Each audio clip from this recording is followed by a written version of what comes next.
And now, ladies and gentlemen, Highlands for this evening's exhibition matchup. First, for the guests on the scoreboard and Dusty Brown. Can you hear yourself? I can hear you. Number 2, Layla Jones. Number 1, Kayla Jones. I don't. I can hear my own voice. Number 12, Lanaya Stuber. Number 3, Brooke Walker. Test. And number 23, Jasmine Owen. These others look weird. Head coach of the Blue Rams is Nia Thomas. What about now? That's better.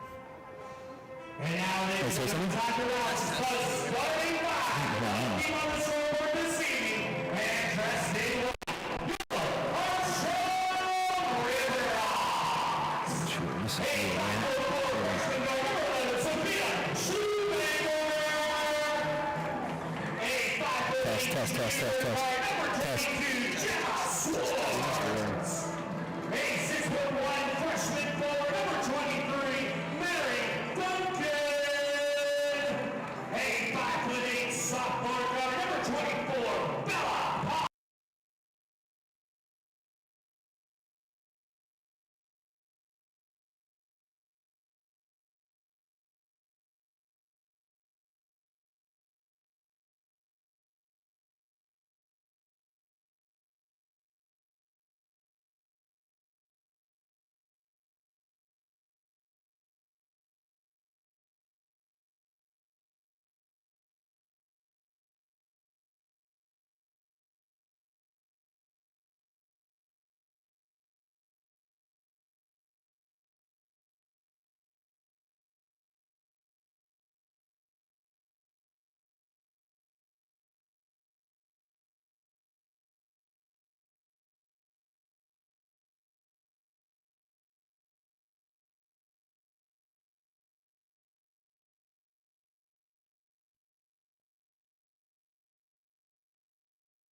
Test.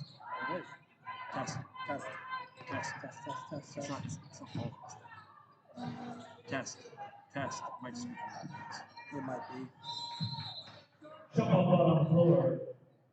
Possession area in favor.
Test.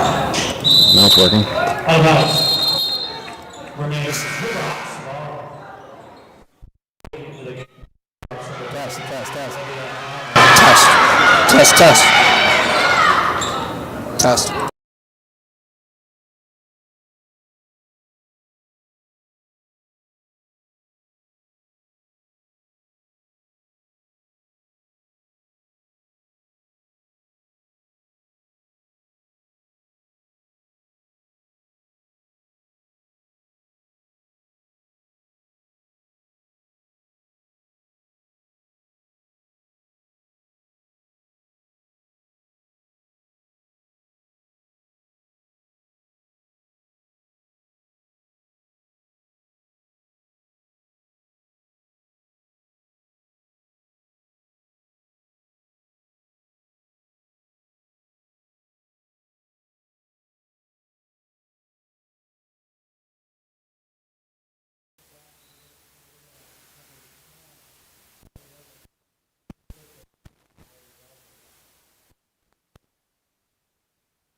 Test. Test. Test. Test.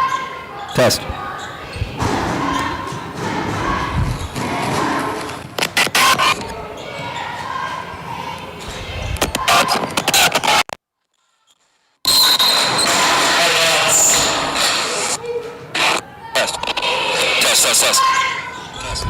All right, let's work.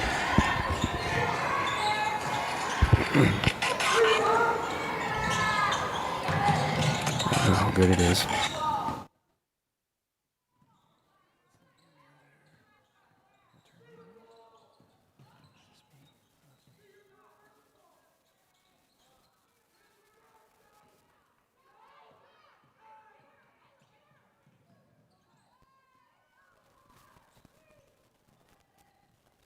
Test. And with the sound of the buzzer, let's end the first quarter. Your score, Highlands 3. Test. 18.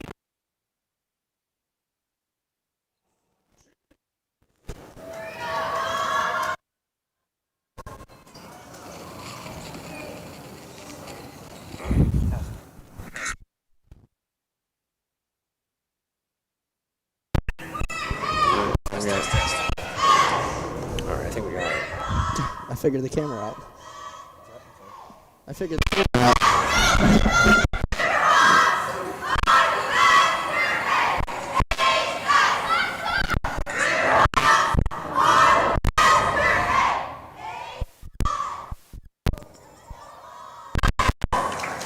Ladies and gentlemen, cheerleaders.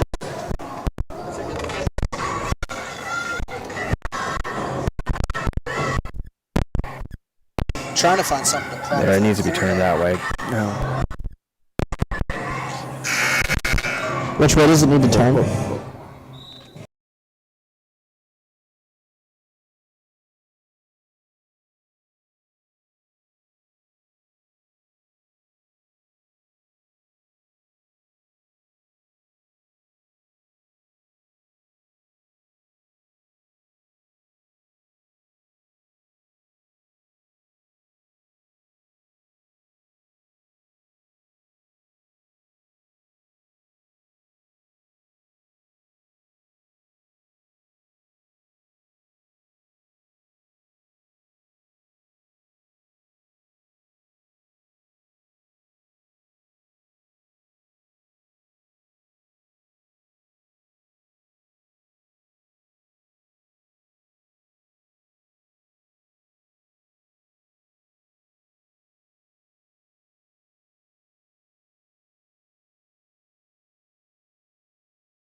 Sounds good.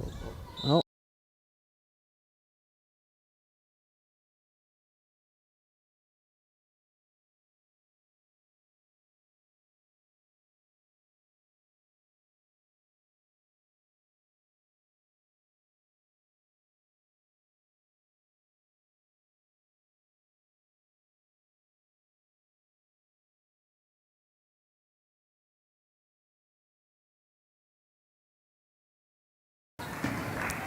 Alrighty, good evening. We apologize. Some technical difficulties. It's fitting for the first game of the year here in High Top Sports Network basketball season. After the first quarter, it was 18-3. Here's Armstrong with another opportunity to try to extend the lead, but a good defense by Highlands. Highlands now with a chance in the other end, up and good, so make it 18-5. Joe Rhodes, Liam Badek here tonight. Glad to be here with you, Liam. Yeah, happy to be here as always. It's fantastic to be here.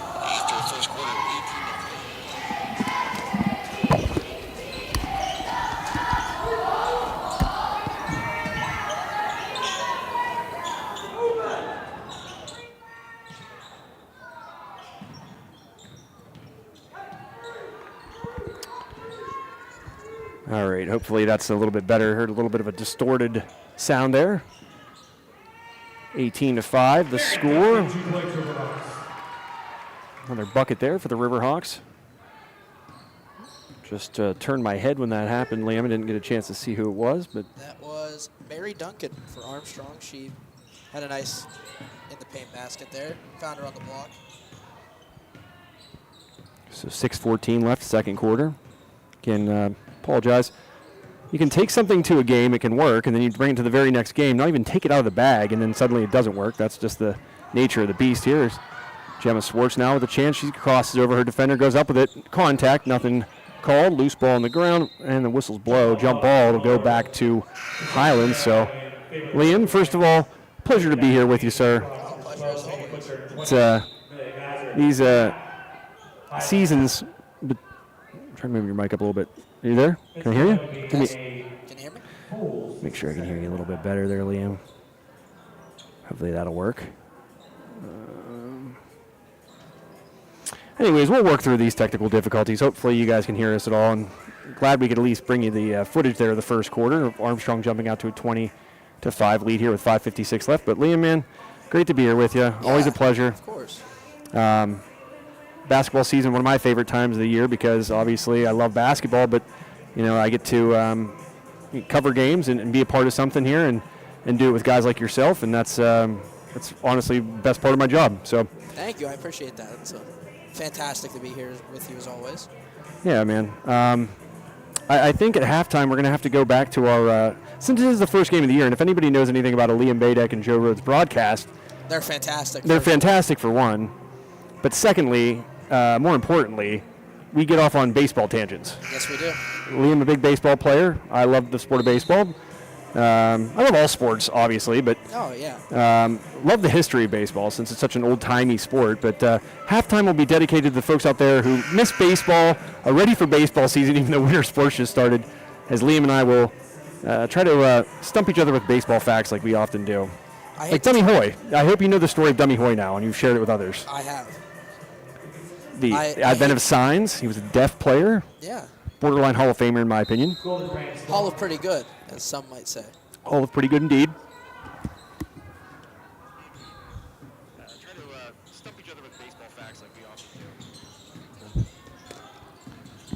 So, Liam, I mean, we obviously didn't get a chance to talk during the first quarter, but, we're 2 years removed from Armstrong playing in a WPIAL championship game. Completely new faces. Nobody really left over from those teams. And so it's Armstrong this year trying to kind of craft a new identity.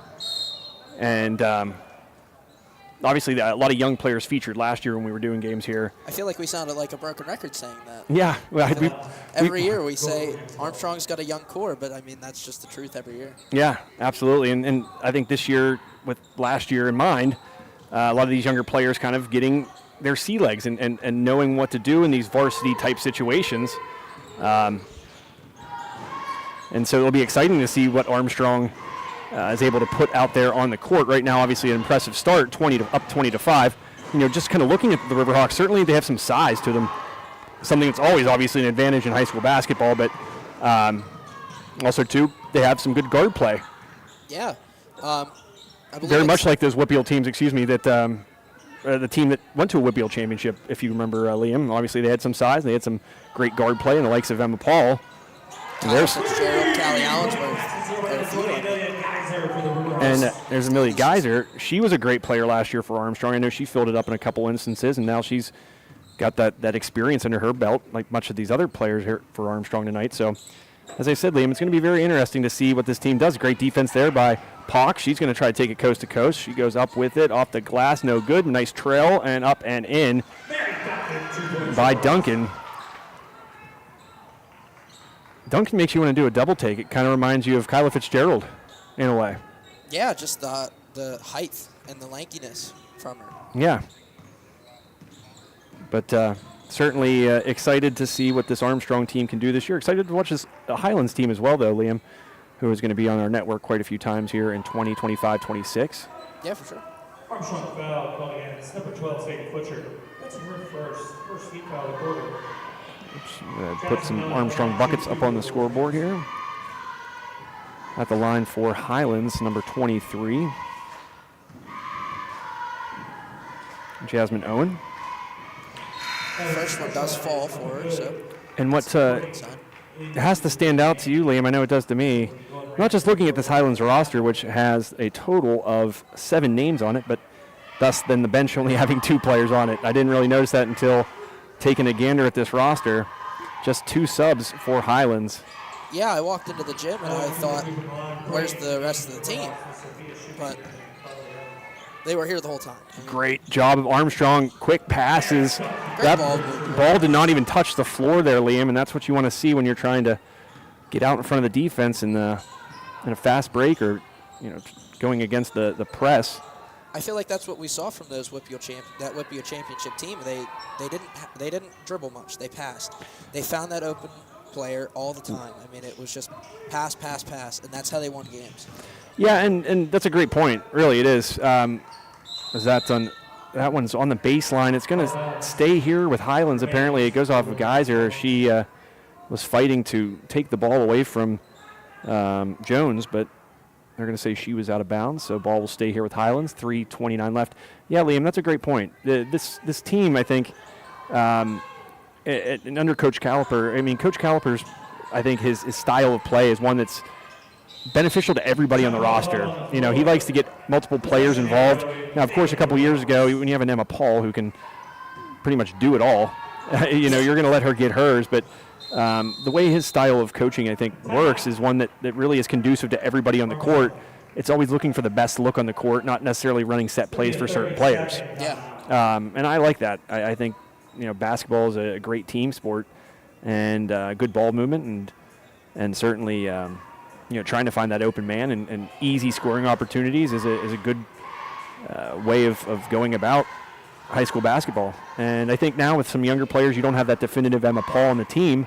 It's going to be kind of, you know, leadership by committee. We see here early on, just in the scoring column alone, right now leading the Riverhawks with 10 points.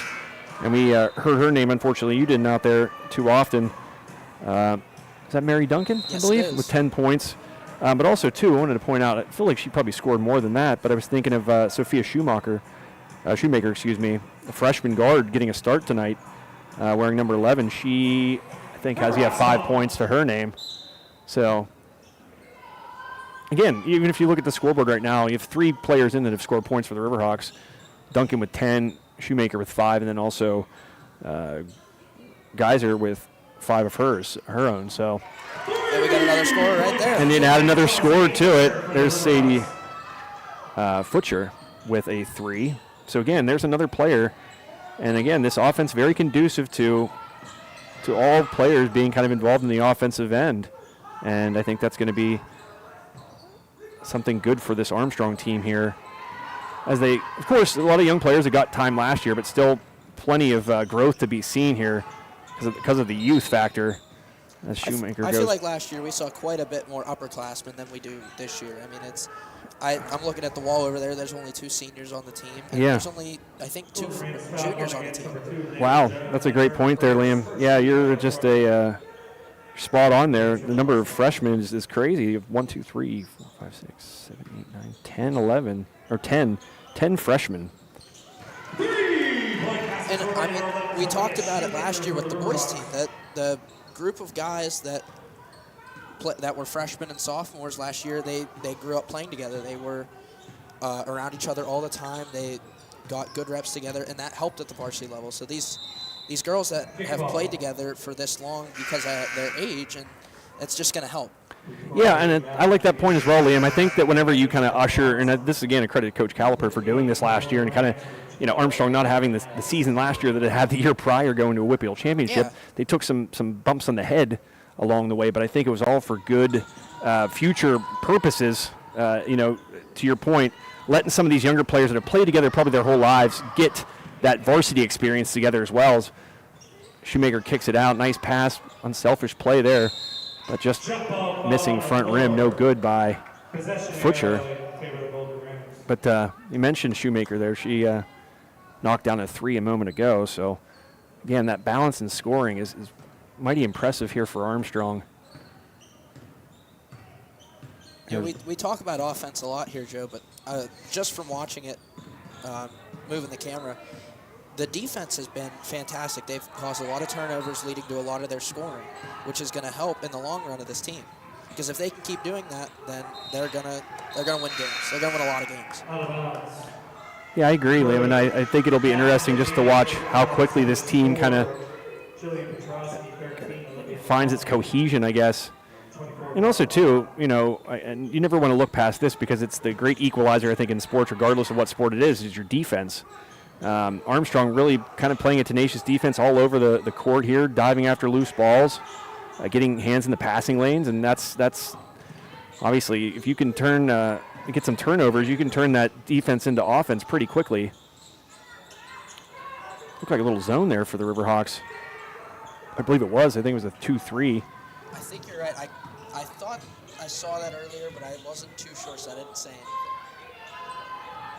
There's a 3 up, no good. Nice bound inside, but getting grabbed on the arm after getting the offensive board was number 30 for the Riverhawks. That's Chanel Bronson, the junior, one of the old players in this team. Yeah, one of the few upperclassmen. But that is a really interesting fact there, Liam, you pointed out. 10 freshmen and I believe, four sophomores. Yeah, so just a young core. I mean, we say it all the time, but it's true. It's nothing we can change about that. That's just how the team is. Yeah, and again, I think it's important to note that this team, as you kind of pointed out earlier, playing a lot of valuable minutes last year together and getting those valuable minutes, though the season didn't have kind of the outcome I think that they would have liked. I think it just kind of bodes well for them as Bella Pock knocking down the three. So we've seen, I think, 3 or 4 different Armstrong shooters knock down a 3-point field goal in this quarter, Liam, and that's, again, something that even in those WPIAL championship game teams I don't think really had. No. If you could name a quarter where you had 4 girls on those teams hit a 3, you would have been lucky. But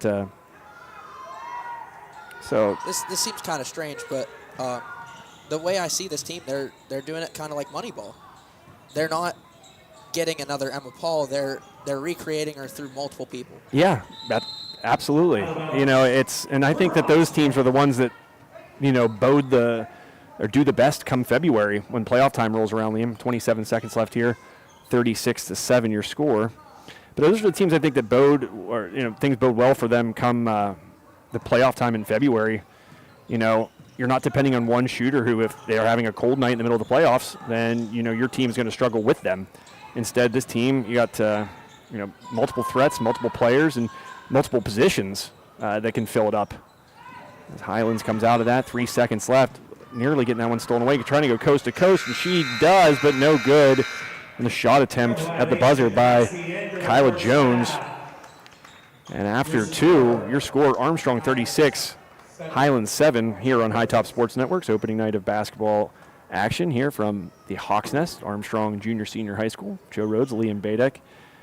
Yeah, Liam, just to kind of talk a little bit further, because we obviously missed the first quarter and didn't get a chance to talk and give our kind of outlook on the season and kind of what we expect from these teams this year. But, on the side of Armstrong, kind of to summarize what we've talked about, there's going to be more balanced scoring. There's obviously going to be a good chance that night to night, whoever's leading your team in scoring could vary. One night it could be a Geyser, it could be a Swartz, it could be a Pock, it could be a Shoemaker, it could be a Futcher. Hope I'm saying that right. Yeah, you are. That is correct, yes. But again, I wouldn't be surprised if there's at least four, maybe 5 girls in this team that end up leading this team in scoring on a given night. And again, I think that's something that you didn't see from this team 2 years ago, though it had success and went to a WPIAL championship game. This one might have a little bit more balance to it and a little bit more of, kind of a mix that's going to bode well for them come playoff time, as I said a moment ago. Yeah, I feel like that championship team that we saw was a lot of Emma, which that's given. That's to be expected, yeah. But you also saw a lot of Kyla Fitzgerald. I mean, she got a lot of offensive boards that led to scoring, and she got a lot of defensive boards that led to passes down the court that just led to open layups. Yeah, that's a great point. And listen, any coach, if you ask them, hey, would you like an Emma Paul on your team, they're going to say yeah.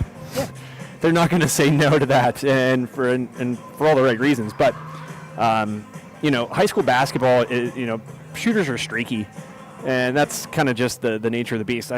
For as long as I've been watching high school basketball, the best shooters have off nights, and sometimes defenses are just schemed up in a way that doesn't allow for those great scorers to do what they do best.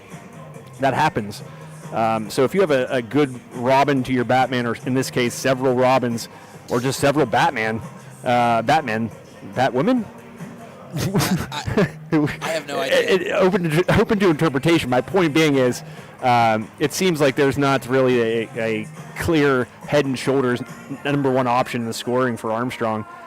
So if they can couple that with the good defense we've seen out of them tonight, they could be a scary team and sort of a sleeper team this season that the Armstrong Riverhawks here.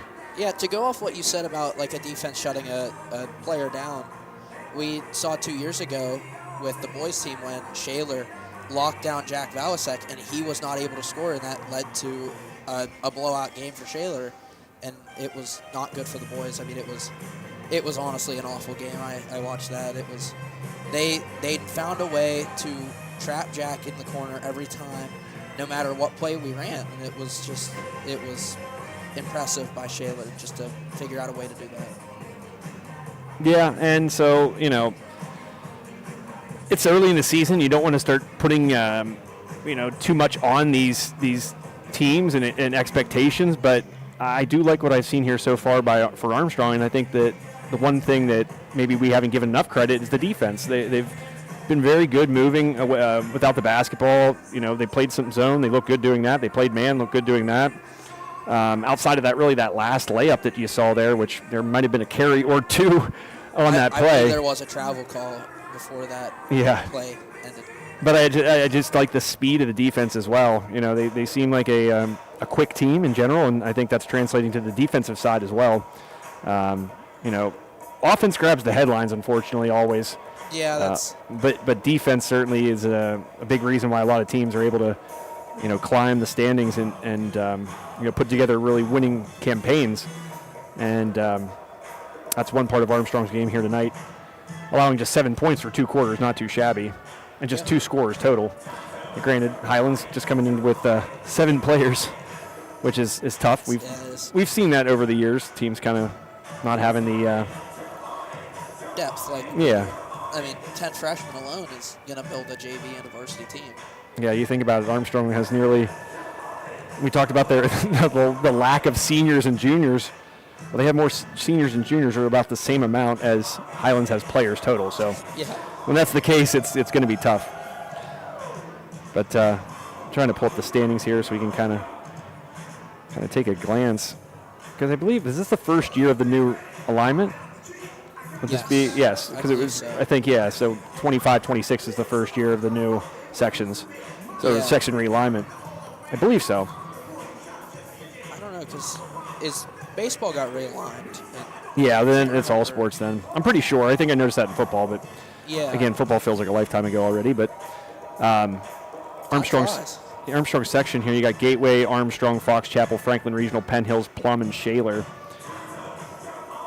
So Armstrong coming in with a record of 1-1.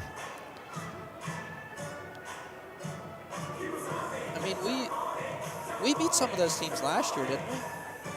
When we played them? Yeah, I believe that Armstrong did that. And you look, their loss came to a good Butler team in the tip-off tournament here over the weekend. Yeah. But we're able to get to that championship game after beating Burrell 48-45, and that Burrell team, not a bad squad down there in Lower Burrell. But it'll be interesting. It certainly will. And I will say this, I want to compliment Coach Cal on a couple things. Bringing back some local rivalries to the schedule.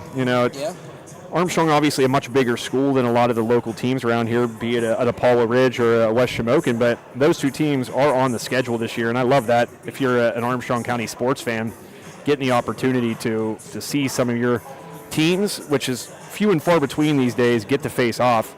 Armstrong will play Apollo Ridge here in a little over 2 weeks on December the 16th. The Vikings will come here, and fun little, we'll call that the Caliper Bowl, since Coach Cal was the head coach at Apollo Ridge. It's actually, when I first met Coach Cal, he was the Apollo Ridge head coach. So we'll call that the Caliper Bowl. It's got to be, right? We should ask him if he... Could we have like a little mock trophy that we bring here and we give it to the winners? It's just like a bronze, it's Coach Cal's face. Just a statue of Coach Cal. Yeah, it's like a bust. It's just Coach Cal. That'd be amazing. We should do that. We should. And then what's that dance? The what is it? I'm sorry, that the kids are doing. I can't do that. What's that called? It has a name. Flossing. Is that what it is? Liam, you strike me as the type that can floss. If I like that you immediately didn't go with a no. If we turned on the face cam and I showed the people, there'd be ladies rushing the booth because... This is true.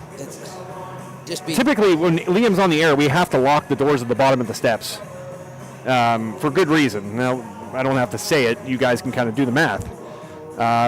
there's been a couple instances where we've had some young ladies wander up here, and Liam's here, and we had to kind of shoo them away with brooms, and Yeah, I mean, that's part of the job. But that's why we don't ask you to dance or floss or do any of the things like that, so that. That's why I'm sitting away from the camera. Right, so right. They don't see me. And luckily we're up high here, so they can only see like one half of you. Had they seen all of you, then we'd be really in trouble. Yeah. Good thing we're not on the floor recording this, because then Oh my basketball gosh. wouldn't be played. Basketball would not be played. Nope. It would be something else would have to. We put like a giant Force a giant glass box. over yeah, it. like the Pope Mobile on the sideline here at Armstrong, just for you. Oh man, that would be amazing. But before we go to the third quarter action and have to talk about serious stuff, not the fun, important things in life, like Pope Mobiles here at Armstrong. Liam, I got one sports question for you, my trivia question. So it's not a. I had a baseball question for you. Give me a second. My brain is just like not. No, it's all good.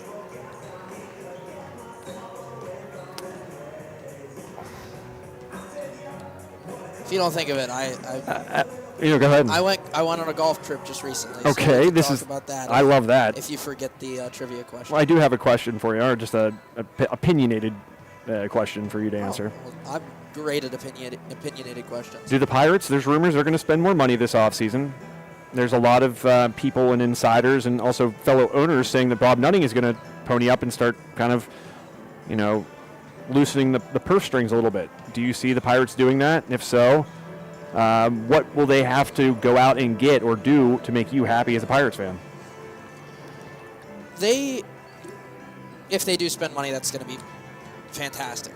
I mean, every Pittsburgh Pirates fan knows this. I mean, we don't spend money. It's not good for us. I mean, we've had how many losing seasons in a row? Yeah, quite a few. And then you think back to the really the last 30-ish years. Yeah, we outside really, of that small window of 13 to 15.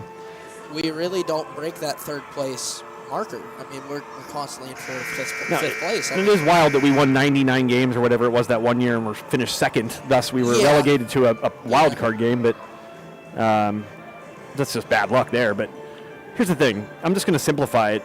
It's the only major sport without a salary cap or salary floor. If they want to be taken serious, and these kids are still flossing, man, that looks exhausting. They look tired. I don't know, man. I'm tired watching. I'm tired watching as well. But, if you want people to legitimize your sport, because I don't think there's a lot of people doing that right now in baseball, because it's like you can handpick the 5 or 6 teams that you think can win every year, and it's the Dodgers, the Yankees, the Red Sox, the Mets, yeah. It's those major cities that have the big time money. Oh, and owners that are willing to kind of spend a little bit of dough. Look at the Brewers; they're not exactly a large market, but they made it pretty far this year. They did, and you go out and take chances on a Yelich or a William Contreras. Yes, but also going back some years when they kind of went all in when they had CC Sabathia. Yeah. I'm trying to think who else they went out and got that year. That was a long time ago now. But before my time. I digress. Third quarter action here underway. Armstrong now moving to the right, white uniforms. And that's Bella Pock knocking down a 3 quickly. Great form there by Pock. Tough shot from the corner, but she knocks it down in her most recent 3-point attempt. She's 2 for her last 2.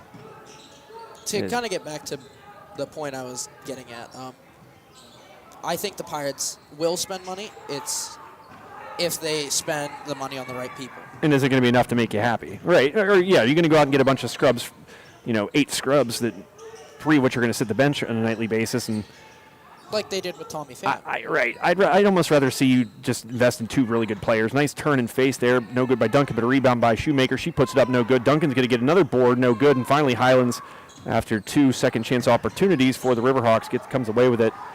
They're trailing 39-7. What I think they need to do is they need to go out and get Kyle Schwarber. He'll be your DH. Then you got O'Neal.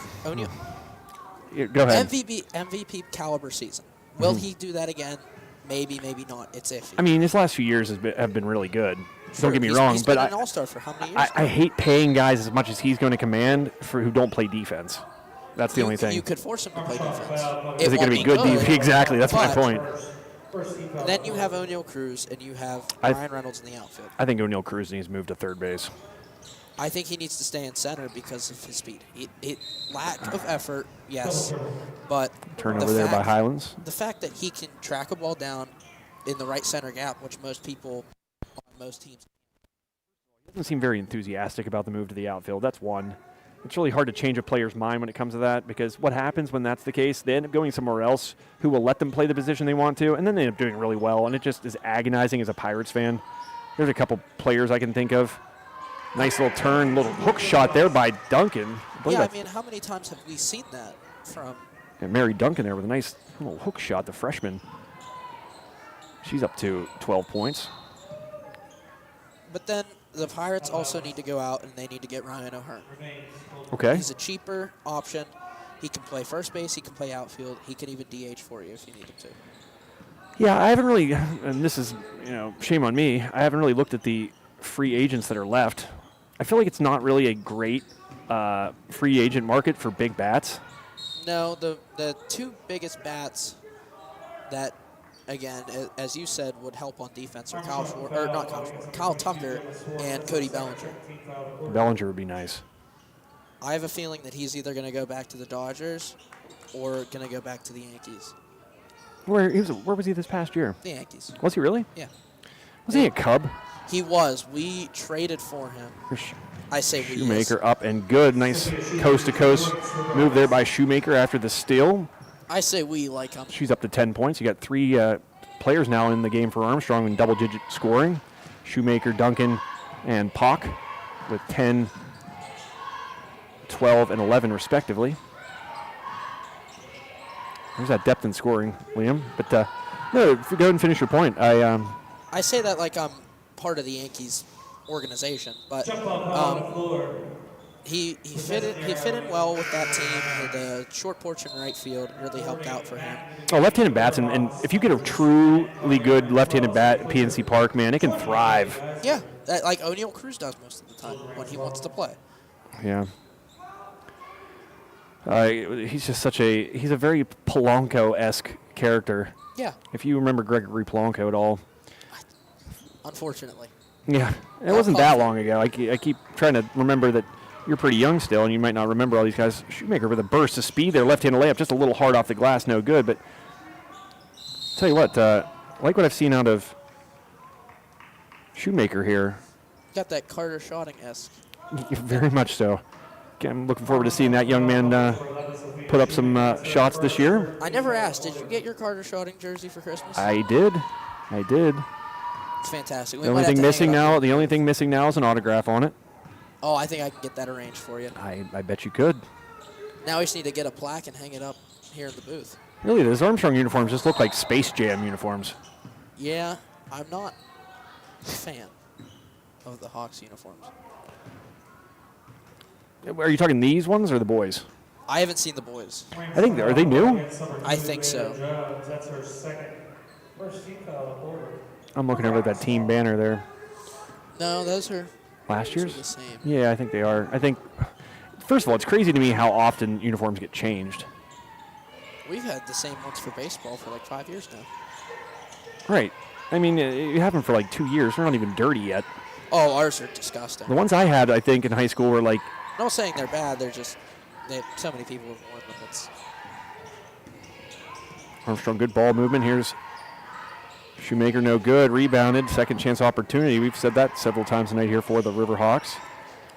Nice extra pass there by Shoemaker. She had the opportunity to pull up and shoot there, Liam, but instead smartly deciding to dump it down low, take the assist, and get the easy bucket. I noticed there that number 10, I think it's Callie Ehrman. She had 2 offensive rebounds that no one was in front of her. And then she dished it right back out to the three-point line. There was 2 opportunities where she could have gone up for an easy layup, but it was unselfish by her, and she went to the open teammate at the three-point line. Bella Pock and Chanel Bronson back in the game for the Riverhawks. And again, depth, you see. But no, to your point there, Liam, you said about how she kind of was untouched in getting those rebounds.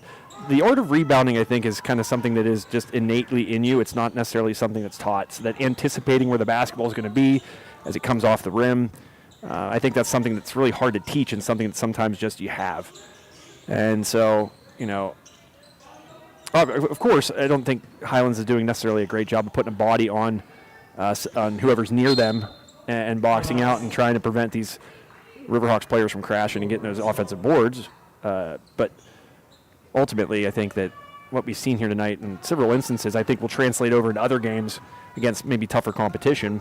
And that I think the Riverhawks do a really good job of anticipating where the ball is going to be, both on rebounds and offensive rebound opportunities, but I think, too, on the defensive side and certainly in their ball movement. We've seen a couple instances where they've moved the ball and it hasn't even touched the floor. Yeah, I mean, that's something we see from the previous teams that we talked about. It's just that coaching from Coach California. He teaches them and he gets that into their brain that, like, hey, if you see this and it's open, take that. Yeah, and that gives players confidence ultimately. Brooke Walker knocking down a nice little jumper from the elbow extended there a moment ago for Highlands. As we get the running clock. Armstrong with a 36-point advantage. Liam, your golf story. Did we talk about where you went? No, I went to North Myrtle Beach. When was this? Middle of November. Oh, so it was just real recent then. Yeah. Actually wearing a hat from there, so. Okay. Myrtle Beach National. Okay. Palmer's Place. Yep. Well, this timeout break is going to be dedicated to Liam telling us about his golf trip. Oh, fun. It was. Actually, you know what? We'll let the cheerleaders have their shine here because we haven't done that yet. But we will talk about your golf trip because I am a big golfer, as you all know.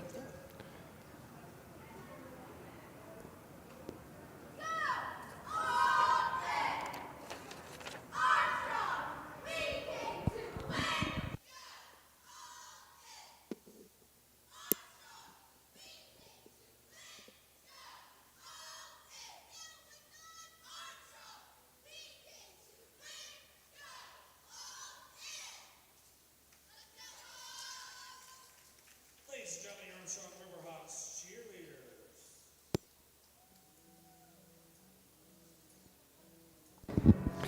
All right, Liam, take it away. Tell me about Myrtle Beach. This is going to make me really jealous slash sad that I'm not in golfable weather right now.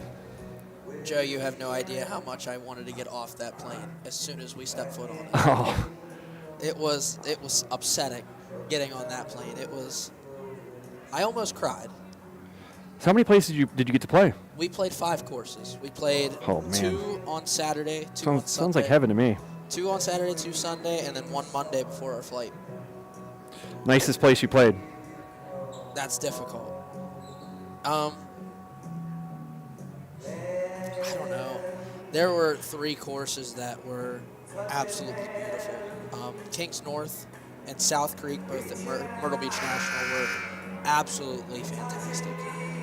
South Creek and Kings on the same property line, but the courses were just astronomically different. Kings North, it was open. It was pretty straightforward holes, but like with a ton of obstacles in the way, trees, a couple bends here and there.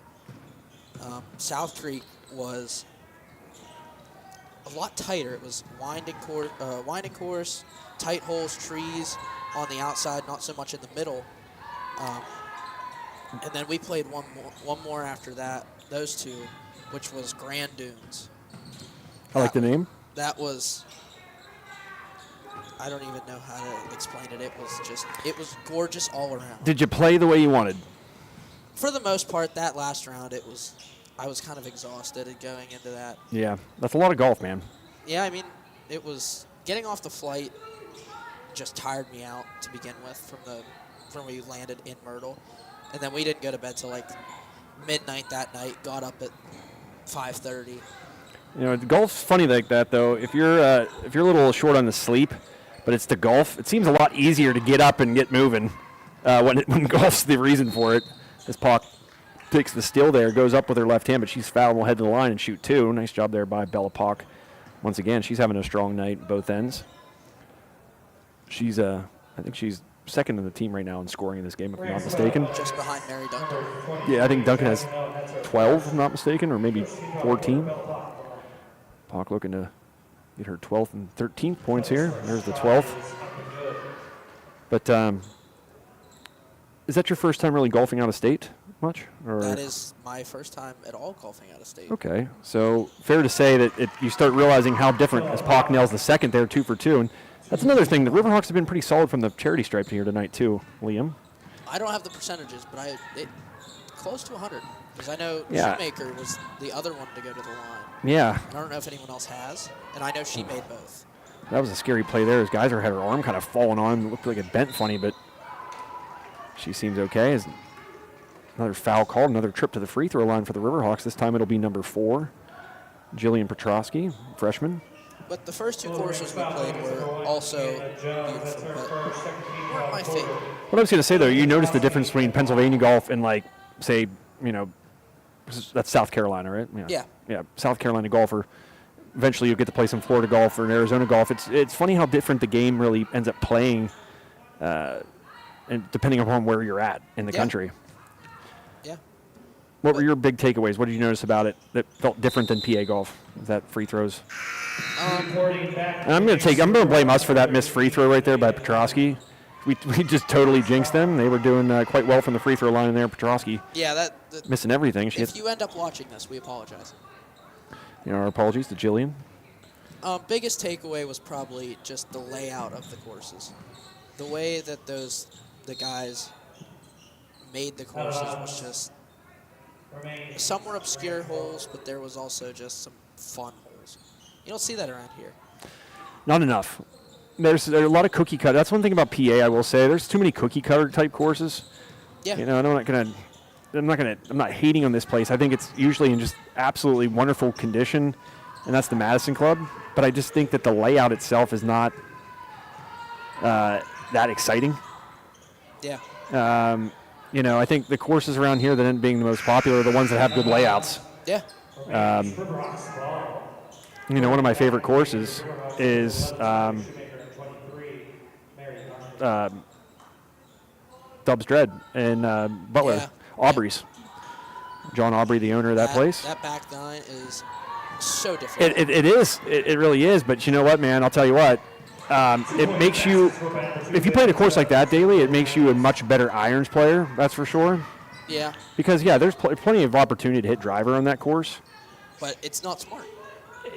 Not that even that. It's just, if you want to go there and shoot a low round, you could put your driver away, hit 3-wood, and also in that same vein, get an opportunity to hit some irons that I don't think you normally would. I'd say a Bird's Foot or a River Forest. Being a River Forest, the official golf course of High Top Sports Network. Hop on the River Forest website, River Forest Country Club, and look at the rates you can get for off-season memberships. Or I guess next year's membership. Get them in the off-season. Obviously, it's a better price no matter where you're looking. There was one course we played I didn't mention. You've probably heard of it, World Tour. I haven't. It has a ton of replica holes from famous courses. I'm starting to realize there's a lot more of those courses out there that have replica holes. Like there's one out in Eastern PA apparently, but and then Bryson played one on his YouTube channel down in Texas. So they're apparently everywhere. I did like it. What is it called? There's one. Maybe it's in DC. That's what it is. The great Bob Bardo. If you're familiar with Bob. Shoemaker. Nice looking stroke there by Shoemaker. Another 3 by her, and she's up to 13 points. 13 points on good, not a lot of attempts either by Shoemaker. Her shooting percentage is outstanding. Yeah, very unselfish basketball from her. Nice job by Highlands to come back and get a 2-point basket. But, Armstrong still leading by 37. I did like that course, but it wasn't my favorite. But I was going to say, Bob Bardo, another Shoemaker shot from deep. That one rattles out. Looked good off the hand, but will be now a jump ball and the possession arrow favoring the Golden Rams. But Bob Bardo is a starter at Bird's Foot and also a member of my golf league and just a tremendous man. told me about a course in D.C. that has replica holes. It starts with an R. It's maybe he's watching and he's just yelling at the screen right now. But apparently there's a lot more of those courses out there, Liam, than I knew about that do replicas of certain courses. It'd be a really tough challenge because you're really, when you do that, you've got some lofty expectations. Almost, not exactly, but. Yeah. I'd like to figure out how many total courses are like that here in the United States. That'd be a fun bucket list. Play all of the replica courses. Yeah. The one, there was 16 at Sawgrass, so the Island Green. Ooh. There was. What's the name of this place again? World Tour. World Tour. Yeah. There was Amen Corner. Ah. So 11, 12, 13 from Augusta. I was the only one out of the, I believe it was,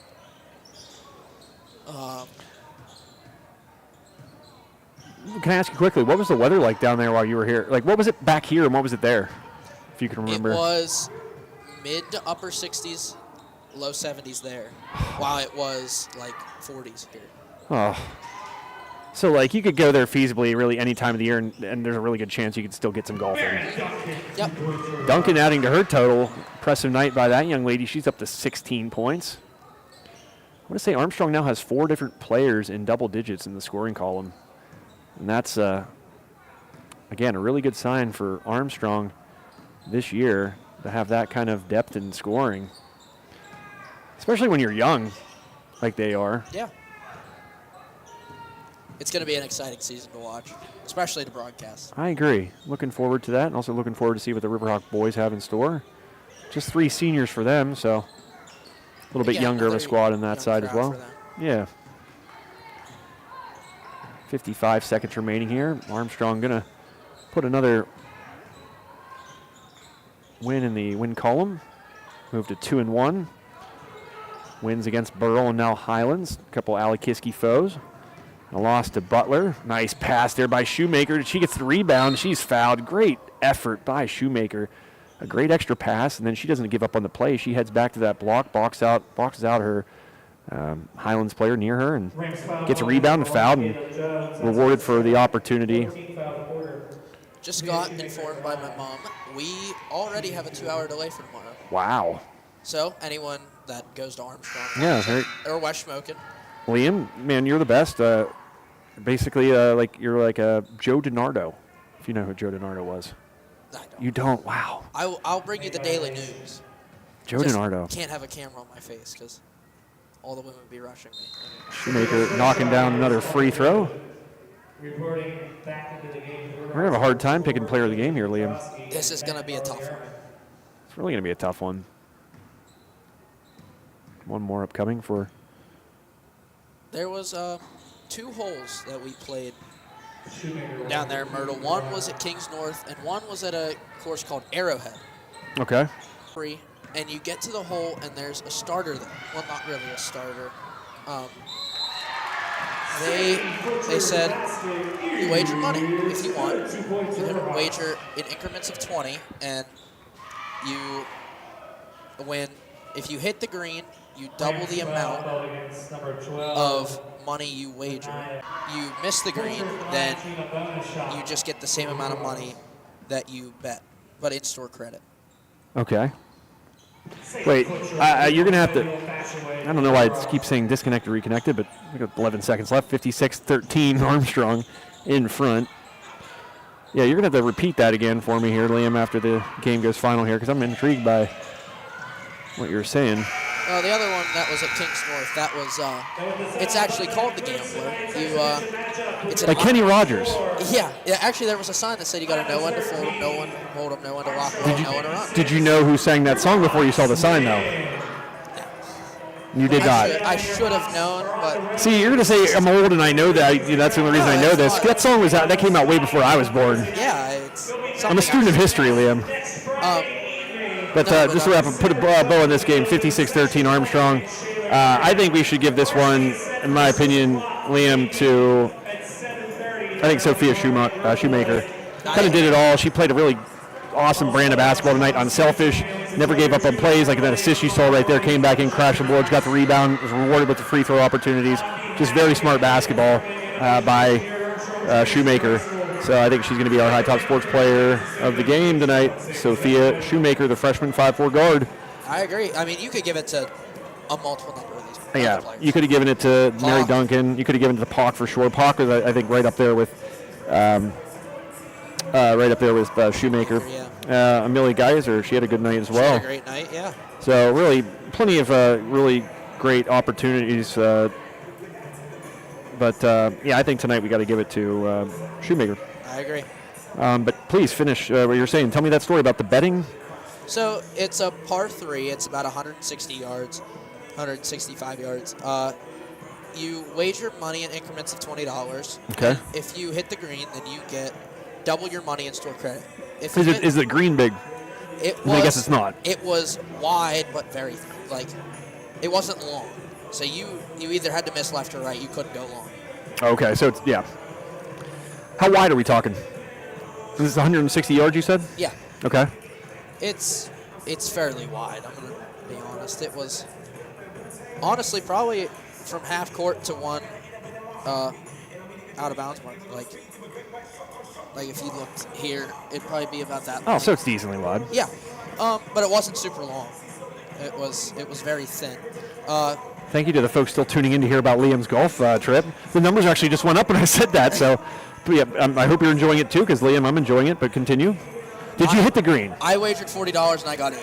Oh, let's go, man. So I ended up getting Logan a Christmas present while in the pro shop there. Is that the only hole you have any kind of like it sounds like a skills competition at like a scramble. Yeah. That was the only hole that did that on any of the courses. And they do that any day, like every day? Every round. Is there just somebody posted up at that hole constantly, like waiting for people to do that? Yeah. That's actually really sweet. So I'm sure they make their money back, though, because I bet you more often than not people aren't making the green. Oh, yeah. Because though you made it sound like it was pretty wide, and 160 yards is a kind of an... It's an awkward... Probably an average par 3 distance. Yeah. You know, like right in the middle. Still, I think the odds of the average golfer, the average duffer out there, missing it's more likely than making it, so... But anyways, we're going to hop off here, Liam. We will still talk golf, though, as we're cleaning up. But thank you, folks, for tuning in. Apologies for the first quarter lack of sound, but we'll be back and better than ever here next game. Not sure off the top of my head when we'll be back here at Armstrong, but I do know we have a slate of games here. Tomorrow we have the Kiski area boys as they take on Butler area, I believe. And then also, too, we have a bunch of games on Friday and Saturday at Freeport Middle School. So stay tuned for that. I think we have hockey this week as well. Armstrong Riverhawks having a great season here, folks. I have a couple buddies that play hockey, and I've heard it's been fantastic. Make sure you tune in. It's a gritty group, and one that I think it really is comparable to the last two teams that have made it to a Penguins Cup. That, of course, a couple years ago in 2021-22, I believe. Yeah. And then also back in 2017 when they won. I see a lot of parallels between this team and those. So if you guys are trying to catch the second half of the season and be able to say you saw them doing what they were doing well before they made it to the playoffs and possibly win a Penguins Cup, make sure you tune in this Thursday and all the upcoming games here on High Top Sports Network. Been a lot of fun calling those games over at the Belmont Complex. Though I get cold easily, Liam. That's why I always crave warmer temperatures and somewhere nicer than these parts this time of year. Certainly enjoy watching some hockey, and Coach Eddie Jeremy of the Riverhawks doing a great job right now. And I really believe it that they have a lot of parallels with past teams that have had success, and it'll be fun to watch what they do here the remainder of the season. So, Liam, any parting words? Have a great night, everybody. It's been fantastic. That's perfect. Good way to end it. Thank you guys for tuning in. We appreciate you. No sponsors here tonight. We're just sponsoring ourselves, but we'll certainly have some sponsors to thank here next couple of games, and hopefully you guys will be there to hear it. So, for Liam Badek, my name is Joe Rhodes. You guys have a great rest of your week. We'll see you soon on the next broadcast, and may no train pass you by. We'll see you.